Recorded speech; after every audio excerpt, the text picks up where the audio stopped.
Hello, everybody, and welcome to the episode 5 of Quarantine Stream. During the quarantine period, we come to you live every night at 7 p.m. With a special guest to talk about a range of issues. Just because we're under lockdown doesn't mean life has to stop. There's a lot of important stuff to actually talk about. I want to say a massive thank you to the members of our YouTube club. We are able to do all this because of you guys. Otherwise, I wouldn't even be here. So thank you for supporting. If you want to join the club, check out the link in the description at the end of the video, not now. Tonight we have a special guest. We're going to talk about a number of issues from China and Iran and their response when it comes to this virus, but also Islamophobia, the myths around it and the truth about it, and also identity politics in general. Tomorrow we're going to have Tom Harwood, a reporter of Guido Fawkes website, so he's going to be with us. Today we have Emma Webb, the director of Forum on Integration, Democracy and Extremism at Civitas, the think tank. She was also part of the Henry Jackson Society in the past, and she's a conservative commentator. Let's go to Emma. Welcome to the show. How are you? Hi, thank you for having me. Yeah. How are you handling the lockdown? Are you coughing? What's happening with you? Well, I think I'm probably always a little bit sickly, but yeah, We I'm call that isolating hungover. by myself, and yeah. Well, I think it's probably the normal situation for most people who spend most of their life writing to be locked in by themselves. So it's not much of a change for me. No, I guess you're right. um, so there's a lot of stuff happening right now, and at the same time, not much is happening because everyone's focused on one issue, but it doesn't mean that life and politics and everything else has to stop. Let's talk about the current topic. Obviously, the virus and everything is going around, and obviously it started from China, technically. So, what's your take on how China have been handling this? Well, I think it is a case of they lied, people died. China, like people. I think the main issue is that people have not just particular people on the left or particular journalists or outlets seem to have just swallowed wholesale the propaganda coming out of China about the virus and the origins of the virus and how well they're coping with it. Like, for example, the number of fatalities and so on. But also that most troubling is the fact that the World Health Organization seems to be just aping whatever China says. It just seems to be completely in China's pocket. And I think the main problem there is that for other countries looking at how to deal with the virus, we're not really able to look at China, and because there's no transparency there, we don't know what the real number of fatalities is and so on. And so that makes it very difficult for other countries to be able to figure out their own approach, because now obviously the US intelligence has suggested that, as no surprise there, China is lying about the figures. And so I think there are all sorts of questions around, for example, may just be a conspiracy theory that's going around on the internet at the moment that potentially the virus had started somehow from a lab in Wuhan. But regardless of that, China obviously missed a number of opportunities to actually deal with the virus. It's just sort of classic Chinese Communist Party behavior to allow things to escalate and for that just to be ignored. Yeah, I guess. I mean, I think it's been tricky because now China coming out and saying we've dealt with it, everything's fine here, and now we're going to close our borders to the West because it's the West problem. Like you created the problem, you didn't handle it properly. Now you're blaming the West for this. So I don't understand what's happening here, and I think that one of the problems is with WHO, World Health Organization. They came out back in January saying. We've heard from China that there's not going to be any transmission human to human. Everything's fine. Just go back to your houses. This is WHO. People listen to it, and there's no credibility. Like, what's happening there? Yeah, the thing I find it extremely worrying. For example, viewers have probably seen the conversation between the Taiwanese journalist and and one of the senior advisors from WHO, where the guy from WHO just hung up on her, refused to answer her questions about how he thought Taiwan was handling the spread of the virus, because Taiwan have done quite well and actually have one of the best healthcare systems in the world. Apparently, I'm no expert on this. But the guy from the World Health Organization just ended up saying to her, well, we've already talked about China, because there's so much in China's pocket that that they are basically spreading the Chinese propaganda and Chinese strategic aim of trying to make out that Taiwan is just a province of China rather than an independently governing state. It's very much similar to what China have been doing with Hong Kong, which seems like it was a million years ago now, but actually is not in that too distant past. And one of the most troubling things is that because of these political considerations and the ideological angle to this, there were opportunities that were missed that have cost how many hundreds of thousands of lives are going to be lost as a result of this. Because Taiwan actually tried to contact WHO with concerns about human-to-human transmission. I think it was in late December or early January, something like that. And the World Health Organization has, Taiwan are not even able to go to World Health Organization summits and are not part of it. And I think that they may have even got no response from them. Meanwhile, WHO were putting out publicly on their Twitter and so on, saying, no, don't worry, there's no human-to-human transmission. At the same time that they were trying to police people's language around the virus, saying that we're not allowed to talk about, you have to talk about acquiring the virus rather than transmitting it, because there's stigma attached to it. Yeah, and it's same as they're not allowed to say that it's the Chinese virus. Yeah, well, the Wuhan virus, the Chinese virus, and it's censorship. Basically. Well, it's the communist, the Chinese Communist Party's virus, basically, and I think it's showing the true face of dictatorial and authoritarian regimes, because it's not just China. You have Iran, for example. Like within the first week or so when it happened, they were like, "Well, we have nothing in Iran. Nothing's happening here," until their own people, the actual governmental figures, started to die. And they were like, oh shit, something's actually happening. And then they decided to actually, what I've been hearing from Iran is that they are trying to look after the people at the top. But everybody else, just, they're still going to work, everything's fine. And people are like, they're being abandoned on the streets. And have you heard anything about Iran?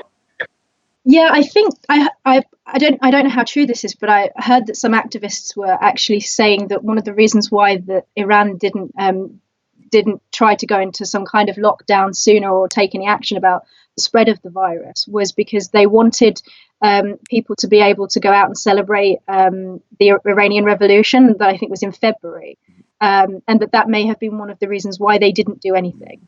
And instead, of course, they're doing the classic of again aping the Chinese line on this, that the US is responsible for the virus, and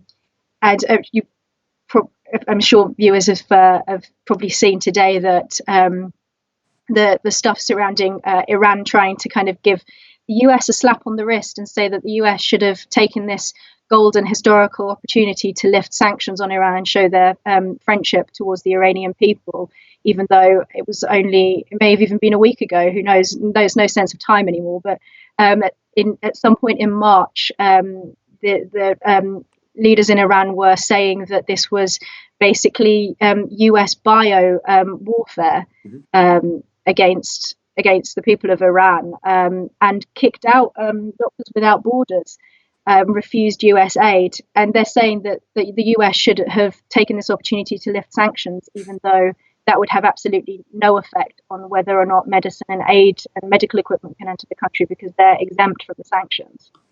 It's embarrassing, and it's because I'm talking to a lot of friends in Iran who are kind of afraid now, because there are no guidelines coming from the Iranian government how to behave, or because the way we do it in this country or in America, and so it is worrying. And again, where is the role of WHO in this? Because they're supposed to be the global governance when it comes to health, as they say it. I don't know how much we need them, and we have a few questions. We're going to start taking questions now. We have a question from Trevor, one of our members. Due to the fake and cover up by China, is the WHO worthy anymore? Sorry, I couldn't quite catch what you were saying there. Is basically because of the Chinese cover up and everything? Do you think WHO is going to be credible as an organization anymore? Do we need No. it? I think I just don't see how this can be anything other than the final nail in the coffin of WHO, because they failed so excessively on previous issues. Even with Ebola, for example, the amount of time that it took them to respond to that. There's a lot of stuff has kind of come out of the woodwork as a result of this. There have been some people who have highlighted the fact that the current director of WHO was formerly a health minister. I think it was in Ethiopia. Right. And that he had been accused of some kind of cover-up of cholera while he was health minister, and that he has connections to Robert Mugabe, the dictator, who apparently helped to get him into that position, and it was an ally of China. And so I don't know to what extent all of these accusations are true, but I think that in terms of the perception of the public, of public trust, you can't really take WHO seriously anymore, because even after SARS, it's almost 20 years ago since the SARS epidemic, or not epidemic, but since the SARS crisis. And after that, China should have shut down those animal markets. WHO clearly have no sway and no real power over these things.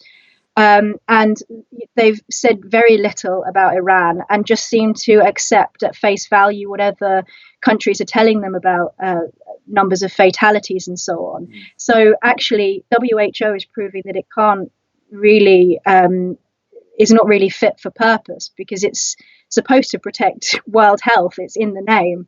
And if you can't critically assess the sorts of figures and things that are being given to you by certain countries. And again, it reminds us that we've tried to treat China as if it's just a normal state for so many years, and as if China is a normal country that we can work with in the way that we have relations with other countries.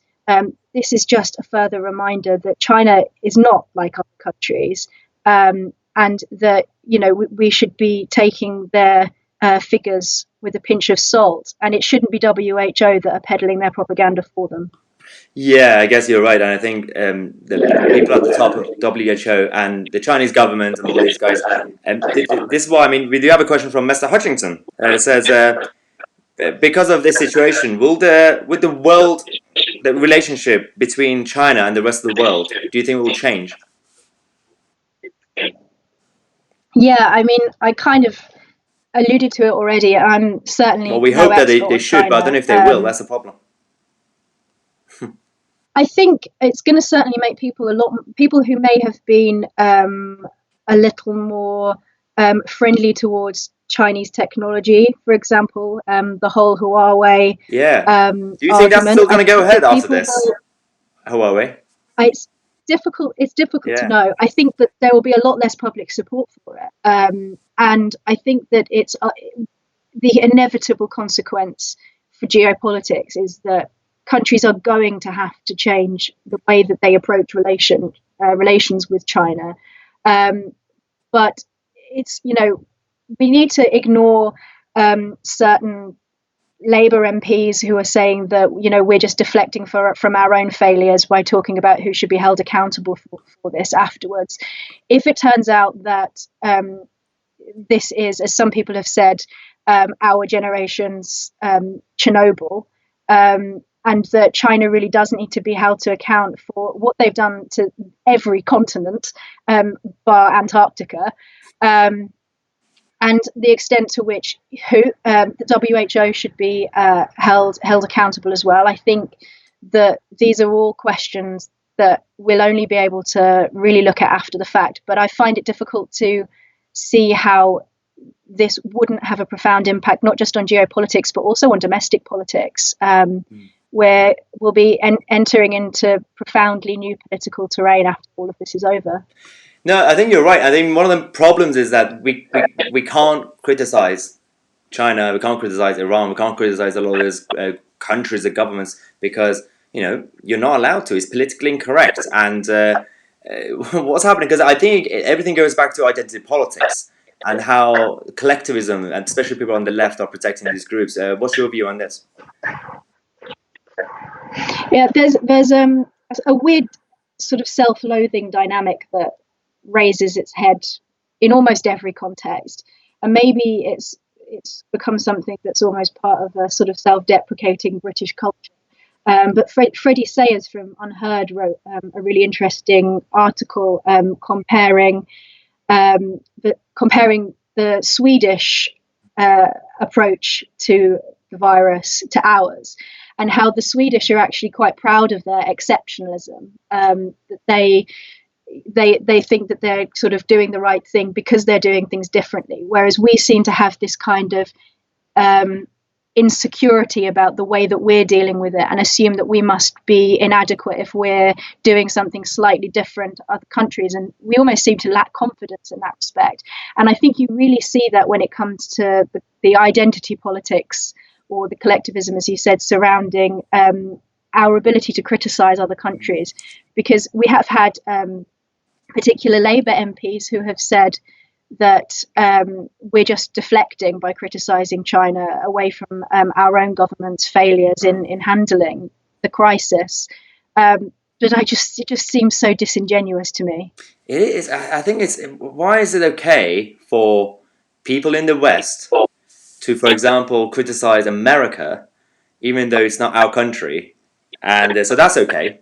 But you can't go east. Any other country in the east, whether it's like Iran or any other or China, you can't do that. America is fair game. The UK is fair game. All these countries is fair game. Just is it the whole West East thing? Is it because the left wing, the left liberal kind of side are stuck in the past and history, and there was a time when the West was basically going around with the whole imperial stuff, and now they feel you're back. I think we lost you for a second. Are you still here? Hello, sorry, I've completely lost you. There we go, you're back. Yeah, I stopped talking, don't worry. So do you think it's because in the eyes of the liberal left, they're still stuck in the past and they blame everything on the West, and they don't see the faults of the Eastern countries, for example? Yeah, it's interesting. So we saw Islamic State, just as a kind of extreme example. Islamic State have came out I think it was quite recently, saying in one of their magazines that this is basically a scourge against the Crusaders, and that this is a punishment on the West. And we seem to have that mentality ourselves. Even if you look at the Extinction Rebellion response to this, that we are a virus and a cancer, and Idris Elba, the famous actor, said exactly the same thing. That this is the world trying to eradicate a problem, and the problem is humanity. But I think that on the liberal left, there is, or on the identity politics side of things, there is this tendency to, when you say that kind of thing, to be speaking only really about your own group. They're thinking about Europeans, or they're thinking about the Anglosphere. They're not thinking about the countries that haven't had the sort of industrialization that we've had. And so there's an interesting almost old school identity politics, self-loathing to this whole response. Yeah, it is fascinating because you kind of touched upon on the Islamic State, and when it comes to, again, Islamism as a concept, you can't talk about that again because someone like me could get away with some stuff because I could say my background is Persian, all that stuff. But a normal person in the West, like an ordinary kind of Westerner, you cannot criticize the concept of Islam because that means you're attacking every single brown person. Like, even if they're not Muslim, if they're from, I don't know, Lebanon, you're just basically attacking them based on race. It's not a racial thing. So, because you've been working on this issue, obviously, throughout your career. So what sort of things do you come across? So it's really interesting what you say, because it's so similar to the what people have been saying about China. So the idea that if we criticize China for their handling of the virus, for lying about the virus, if they are lying about the virus, which we presume they are based on that US intelligence, if we criticize them, we are putting Chinese people at risk of racist bigots, and the whole country will, turn on them. And that there's this connection made between criticism, totally valid, legitimate criticism, and a fear that this is going to be instrumentalized, or is in itself being instrumentalized in a racist way. And Islamophobia is very much the same. That there's the idea that if you criticize Islam, that you're instrumentalizing that criticism just to bash Muslims. But the danger is, and this is something that is very much apparent in the whole coronavirus situation, is that if you censor yourself from making those criticisms or raising questions because you're afraid that you're going to be accused of racism, that there are actual real human costs to it, which is interesting, right? Because usually the left are the ones who like to talk about how language has so much power, right? But the ironically, the real power that language has in this context is censoring people from making the sorts of criticisms that you need in order to live in a normal functioning society, which is why the Chinese were some people were protesting against the Chinese handling of the virus, saying that they wanted an independent judiciary and free speech, free press, and so on, because that's the only way that you can make sure that you're safe. There is actually a connection between freedom and safety in this context. And you see the same thing with Islamophobia and accusations of racism. Like, for example, Rotherham. How many girls' lives were ruined because people were afraid of? We're still not allowed to talk about it. If the concerns. moment you bring it up, they shut it down. Like, even the mainstream media, you can't even go on mainstream media to talk about, like, Rotherham, things like that. Exactly, and it means that there are so many problems that we can't address as a society together, because this kind of ironic exceptionalism that we're not allowed to talk about specific groups, even if it's minorities within minorities that are at risk, like, for example, apostates or liberal Muslims or feminist Muslims or women who are in bad domestic situations and are being discriminated against by Sharia courts. You can't talk about those things without a concern that you'll be labelled Islamophobic, which means that in the meantime, people's lives are actually getting ruined. And we're actually seeing this playing out now, because this is not something that is limited to just, Islamophobia or coronavirus. You see the same thing with the trans debate as well, with children, that there are concerns about safeguarding of particularly amongst young children who display a gender atypical or gender non-conforming behavior, as they put it, that those children may be put down a path towards medical procedures. And there are safeguarding concerns there, but it's very difficult to talk about them without the trans lobby attacking you, saying that you're being transphobic, and then therefore shutting down the debate. So I think my point is that identity politics is used to the consequences of identity politics is that all of these important things that are need to be discussed and not being discussed, and the Chinese example is totally illustrative. I think you're right. The identity politics and or collectivism, the left are using it as a tool to further their own agenda. And you were talking about the transgender kind of the lobbies, the groups, and where you have like the LGBT groups going around saying gays for Palestine.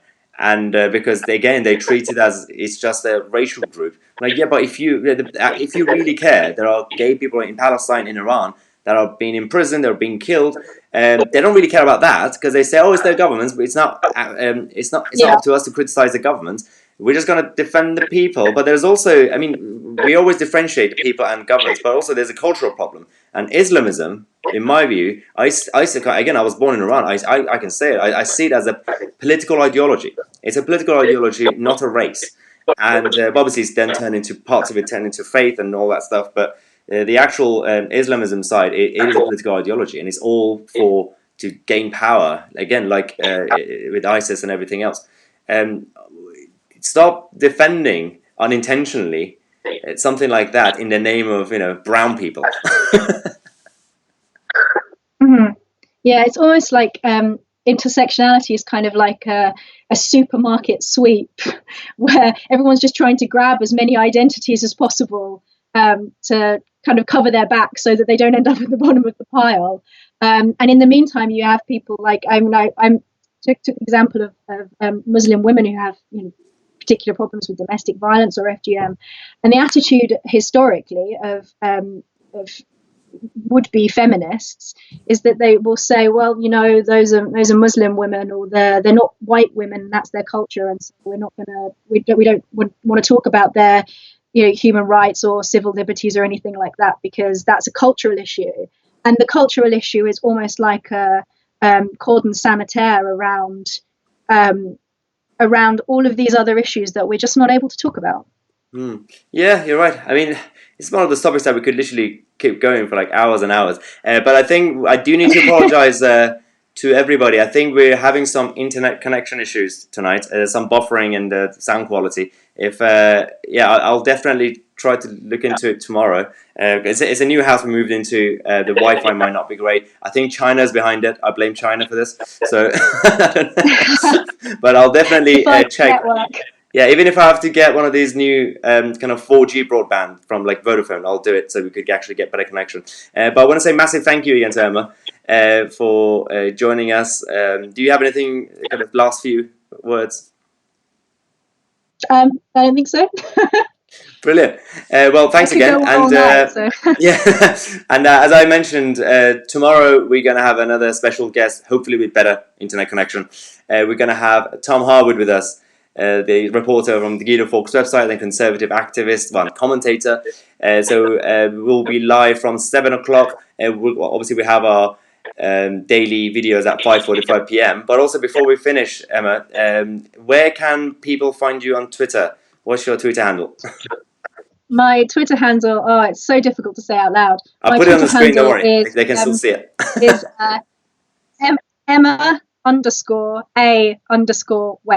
Brilliant. So yes, Emma_A_web.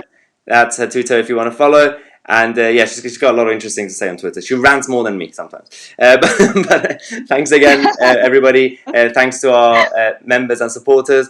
And I'll see you guys tomorrow at 5:45 p.m. video and 7 p.m. live with Tom Harwood. Bye.